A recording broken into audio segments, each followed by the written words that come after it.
नाशिकमध्ये पुरोहित संघ आक्रमक, रामकुंड परिसरात पुरोहित संघाचं ठिय्या आंदोलन।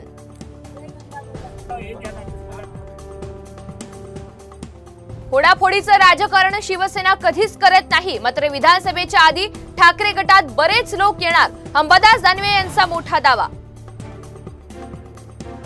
नवी मुंबईत ठाकरे गटाला आणखी एक धक्का, ऐरोलीमधील माजी नगरसेवक मनोज हळदणकर यांचा शिवसेना शिंदे गटात प्रवेश। मुंबईतल्या केएम रुग्णालयाच्या रुग्णांचे रिपोर्ट रद्दीत विकले, किशोरी पेडणेकर यांच्यासह मनसेचे संदीप देशपांडे आक्रमक। नितेश राणेंकडून राष्ट्रीय महामार्ग विभागाच्या अधिकाऱ्यांसह ठेकेदारांना शिवीगाळ, करूळ घाटाच्या पाहणी दरम्यान राणे आक्रमक।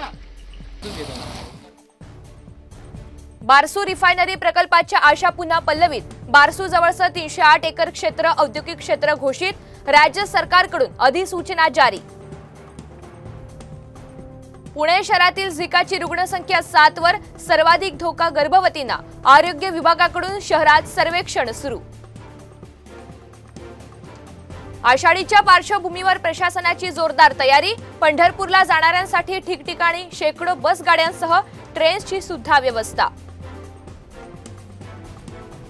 आपल्या मुलांवर लक्ष ठेवा, नाशकात 2 वर्षांचा चिमुकला दुसऱ्या मजल्यावरून थेट खाली पडला, चिमुकला गंभीर जखमी।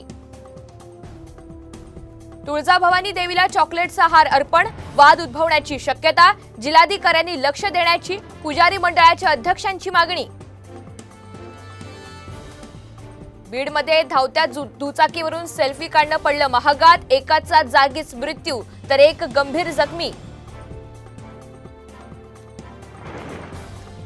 छत्रपती संभाजीनगर जिल्ह्यात धुळे सोलापूर महामार्गावर भीषण अपघात, कारची ट्रकला धडक, 3 जणांचा जागीच मृत्यू।